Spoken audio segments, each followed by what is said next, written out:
시대예보 경량문명의 탄생. 시대예보 경량문명의 탄생 제1장 경량문명의 출현. 기업은 이제 거대해질수록 위험해집니다. 부가가치와 생산성의 근원은 지능의 집합으로 옮겨갑니다. 오늘은 지난 시간에 이어서 제1장 경량문명의 출현 챕터를 함께 읽어보고 여러가지 인사이트를 나눠보도록 하겠습니다.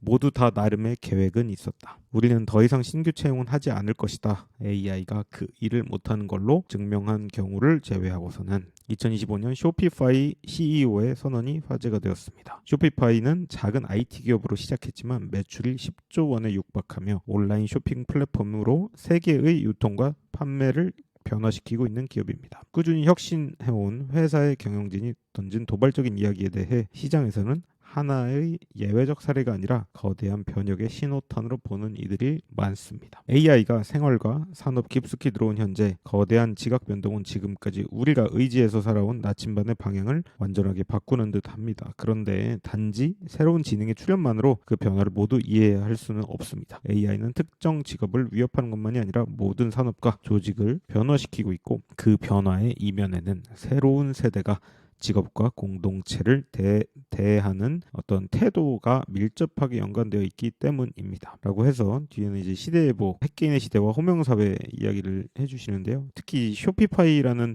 기업은 우리나라의 이커머스를 하시는 분들은 그래도 많이 들어보셨을 겁니다. 아마 이 드랍십먼트라고 하죠. 재고를 지지 않고 예를 들면 알리익스프레스 중국 공장에서 우리가 물건 제조를 맡겨서 싱가포르에다가 판다. 그리고 그 마진을 우리가 먹는다. 라는 형태로 부업을 하시는 분들은 쇼피파이를 통해서 웹사이트도 만들고 여러 가지 해볼 수 있는 아주 훌륭한 기업입니다. 현재 제가 알기로는 상장도 돼 있는데 그만큼 규모가 커졌고 코로나 때 확 큰 회사죠. 그래서 쇼피파이라는 회사 CEO조차도 이제는 물류 자동화를 완벽하게 실행해서 신입 공채를 하지 않겠다. 라는 도발적인 멘트를 했다라는 것을 이야기해주고 있습니다. 그리고 좀 이어서 좀 읽어보겠습니다. 여기서 이제 또 숲 해설사, 이 통역사 얼마나 빠르게 대체될 것인지에 대해서 이야기해주고 있습니다. 은퇴 후에 숲 해설사도 해외에서의 여행 가이드도 국제회의의 통역사도 사람들이 나름의 준비를 치열하게 하며 꿈꾸는 직업입니다. 그 꿈의 어두운 그림자를 드리운 복병은 인간인 우리가 상대하기 어렵습니다. 10만 양병설의 준비도 무력화할 만큼 새로운 AI 군단은 밥을 먹지도 잠을 자지도 노조에 가입하지도 않습니다. 그저 전기만 공급하면 3교대를 마다치 않는 군대와 같습니다. 호련히 나타났다 연기처럼 사라지는 신출 귀물한 군대와 싸우는 것은 영화 반지의 제왕에서도 이기기 어려운 전투였습니다. 망자의 군대와 대치한 육신을 가진 인류는 이제 일전을 피하는 방식으로 생존을 도모해야 할 것입니다. 이러한 변화는 AI로 완성되지만 AI로 시작된 것만은 아닙니다. 시대예보 핵개인의 시대에서 짚어본 지능화와 고령화는 이러한 변화의 출발점으로 작동했습니다. 초연결로 집적된 인류는 집단 지성의 인자들을 전체 인구로 확장했습니다. 각자 경험하고 이해한 의사결정의 과정과 결과들을 낱낱이 기록하며 두뇌라는 자신만의 슈퍼컴퓨터를 거대한 지구 위의 그리드에 접속해 연동한 것이다. 라는 이야기가 나오고요. 결국 AI랑 사람은 싸우면 무조건 AI가 이긴다는 거죠. 그렇기 때문에 우리가 직접적으로 싸운다기보단 협업하고 이런 내용들이 이 뒤에 챕터들에도 쭉 나옵니다. 그만큼 시대의 고령화와 지능화가 너무나도 빨리 발전함으로써 챗GPT를 정점으로 시대가 빠르게 바뀌어 갔다, 촉발되었다 라고 보시면 되겠습니다. 유럽과 아시아 국가들에서 더욱 두드러지는 이러한 현상 속 가족이나 사회 공동체의 다른 구성원이 누군가를 돌보는 것이 어려워지자 각자가 자신의 삶을 준비하고 살아나가야 하는 문화가 급속히 확산되고 있습니다. 결국 인류 구성원이 저마다 지식을 모아 전체의 집단적 지혜를 구성하고 각자는 그 지식을 발판으로 스스로 살아가야 하는 시대가 열린 것입니다. 아주 핵심 포인트를 얘기를 하고 있죠. 그래서 핵 개인들이 이제 스스로 어떤 지식을 모으고 모아서 집단적 지혜를 구성하는 새로운 시대가 도래했다. 이걸 바로 이제 핵개인의 시대라고 송규령 작가님께서 정의를 과거에 이제 시대예보 핵개인의 시대 첫 번째 책에서 이미 정의를 해주신 그대로 지금 세상이 많이 흘러가고 있는 것 같습니다. 그 다음 변화의 기반은 유동화와 극소화에서 꽃을 피웠습니다. 유동화는 고용과 피고용의 수직적 관계가 협업이라는 수평적 관계로 변화하고 협업의 기간이 24시간 주 7일 365일에서 업무 단위로 줄어드는 현상을 의미합니다. 모든 것을 할 수 있는 직업 직원에서 필요한 업무를 처리해주는 전문가로 인재상이 바뀌는 것은 휴먼 클라우드라고 불리는 협업 중개 플랫폼의 부상과 궤를 같이 합니다. 또한 실시간 협업의 규칙과 방법이 슬랙이나 노션 같은 협업 툴을 통해 구조화되며 같은 장소에서 같은 시간에 모든 것을 함께하던 기존 사무실의 출퇴근 시스템만이 유일한 협업 방안이 아님을 이해하게 되었습니다. 노션, 슬랙 이런 것도 많이 들어보셨을 텐데 슬랙은 이제 보통 메신저를 말하고요. 노션도 이제 뭐 위키 내지 여러 가지 프로젝트 매니징 툴 뭐 여러 가지로 올인원으로 저도 이제 즐겨 사용하고 있습니다. 그래서 실제 태스크를 올려놓고 프로젝트 단위로 관리를 하고 그리고 뭐 여러 가지 내부 문서나 이런 것들을 저장을도 하고요. 노션도 단박에 뭐 거의 뭐 5년 만에 유니콘이 된 엄청난 기업이고요. 슬랙은 예전부터 잘 부상해서 나스닥에 상장까지 한 기업입니다. 하여튼 이런 것들이 너무나도 고도화됐으니 도구만 잘 쓰면은 모든 업무들이 눈앞에 보여야만 일하는 것이 아니라 다 기계적으로 언제 무엇을 했는지가 다 시간별로 찍히기 때문에 단순히 모여서 눈앞에서 일하는 그런 시대는 이미 물러갔다, 저물어 간다 라는 것입니다.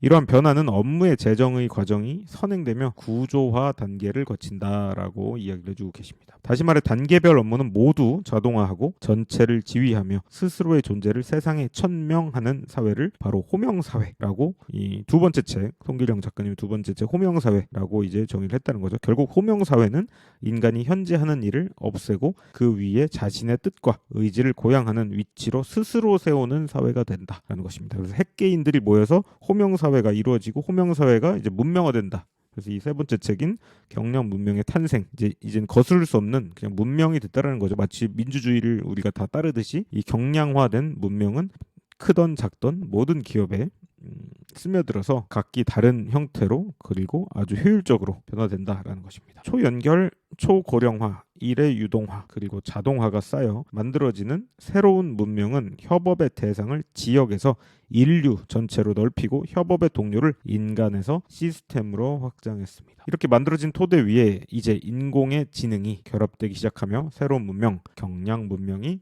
열리기 시작합니다. 경량 문명에서 AI로 무장한 개인들은 극단적으로 증강됩니다. 모빌 수트를 입은 조종사와 같이 힘이 세진 개인들이 각자 예전 집단의 규모로 성취를 보여주기 시작하며 조직의 위상은 더욱 작아집니다. 조직은 생산 과정을 함께 해나간다는 전제 아래 모인 집단입니다. 자기 완결성을 가진 증강된 개인이 성취의 많은 부분을 이뤄나가면 그들은 조직이 부과하는 비용에 대해 의문을 제기합니다. 대피라미드를 쌓기 위해 10만 명의 인원이 20년간의 시간을 보내던 시기가 아니라 혼자서 우주의 비밀을 풀어내려는 담대한 시도를 거대한 컴퓨팅 시스템과 함께 도모할 수 있는 새로운 세상이 열리게 된 것이다. 이것이 바로 경량 문명의 시대, 새로운 시대가 열렸다라는 것이죠. 과거에는 10만 명의 인원을 매일 먹이고 재우고 가르치고 관리하는 비용을 경상비라고 부르며 이 경상비 때문에 개인에게 배분되기 전에 조직이 먼저 뛰어갔다라는 거죠. 선취를 했는데 이제 그 몫은 온전히 개인에게 돌아가는 흐름이 바뀌었다. 이제 굳이 큰 기업들을 거치지 않아도 개인들이 월급보다 더 많이 버는 시대가 이제 다가오고 있고요. 이미 제 주변에도 상당히 많은 분들이 강의와 컨설팅 그리고 간단한 이제 POC 수준의 AI 소프트웨어를 직접 개발자도 아닌데 직접 개발해서 저가에 1,000만 원 내지 2,000만 원에 납품까지 하는 사례를 이제 보게 됐었고요. 실제 일어나고 있습니다. 아주 작은 균열인데 이게 어느 순간 정말 수많은 사람들이 큰 조직에서 탈피를 하게 될 것이라고 저는 또 예상이 되네요. 문명의 한계는 자원의 크기에 반비례합니다. 그리고 자원의 제한은 그 분배의 우선순위를 언제나 고민하게 만듭니다. 예를 들어 동네에서 주민들이 제때 올바른 장소에 재활용 쓰레기를 버리지 않는 문제를 해결하기 위해서 소통 및 모니터링 시스템을 만들 수 있지만 그 동네 사람들만을 위한 스마트폰 앱이나 별도의 IT 시스템을 구축하는 것은 무리인 것과 같습니다. 만약 각자가 무한대의 자원을 가지고 있다면 사회의 문제를 풀어내기 위한 시도와 효용은 무한대의 영역으로 확장될 수 있습니다. 지난 200년간 계속된 무거운 혁신의 엔진이 이제 공중으로 떠오르기 시작합니다. 기술이 발전이 중첩되고 쌓인 지적 자산의 무게가 가중되면서 조직은 계속 커지고 그 투자의 규모는 기하급수적으로 증가했습니다. 기존의 것을 기반으로 새로운 무게가 얹어지며 예전 문명의 바닥은 견디지 못하고 싱크홀을 만들어내고 있습니다. 과감한 앞선 투자가 너무나 큰 위험을 걸게 하기에 한 번의 실수에도 기업이 무너지는 위태로운 도박판이 만들어지게 된 것입니다. 팹리스 설계만 전문으로 하는 회사와 OEM이라는 위험의 분산 시스템도 더 이상 버틸 수 없을 만큼 중력을 기반으로 한 중량 문명은 이제 우리의 시대에 그 종언을 고하고 있습니다. 여기서 이제 중량 문명을 쉽게 말해서 대기업, 대규모 멀티내셔널 자이언트 컴퍼니라고 생각하시면 좋을 것 같습니다. 경량 문명의 시작은 지능을 가지고 있지만 육체를 가지지 않은 인간을 모사한 묘사가 아니라 인간을 모사한 새로운 지적 객체에서 시작합니다. 그 객체를 만든 것은 인간일지 몰라도 그 객체와 역할을 나누는 것은 인간의 몫이 아닐 수 있습니다. 누구나 계획은 있지만 언제나 그 계획대로 되는 것은 아닌 것처럼 말입니다. 이 짤막한 책 내용 함께 읽어봤고요. 이 시대가 이미 바뀌었습니다. 근데 아직도 깨닫지 못한 분들이 수두룩하죠. 여전히 챗GPT 사용률이 우리나라 아무리 전 세계에서 제일 많이 쓴다고 쳐도 여전히 챗GPT 한 번도 안 써본 분이 아직 가득합니다. 그렇기 때문에 먼저 빠르게 배우신 분들은 또 누구를 가르칠 수 있고 그걸로 수익도 낼 수 있고 활용 방법도 더 많이 고민하게 되죠. 챗GPT도 사용하고 사용할수록 챗 히스토리가 많이 남습니다. 그래서 그 히스토리를 GPT가 인메모리 방식으로 이제 우리의 그 기록들을 다 기억을 하거든요.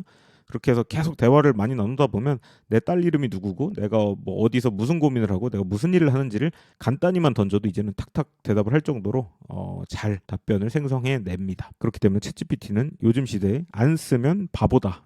저는 강력하게 $20 내고 유료로 쓰셔라. $20 내고 그 이상의 가치를 끌어낼 수 있다. 매일 넷플릭스 뭐 이런 거에다가 소비하지 마시고 생산자가 돼서 이 경량 문명의 시대에 강력한 핵 개인으로 거듭나시기를 바라겠습니다. 고맙습니다.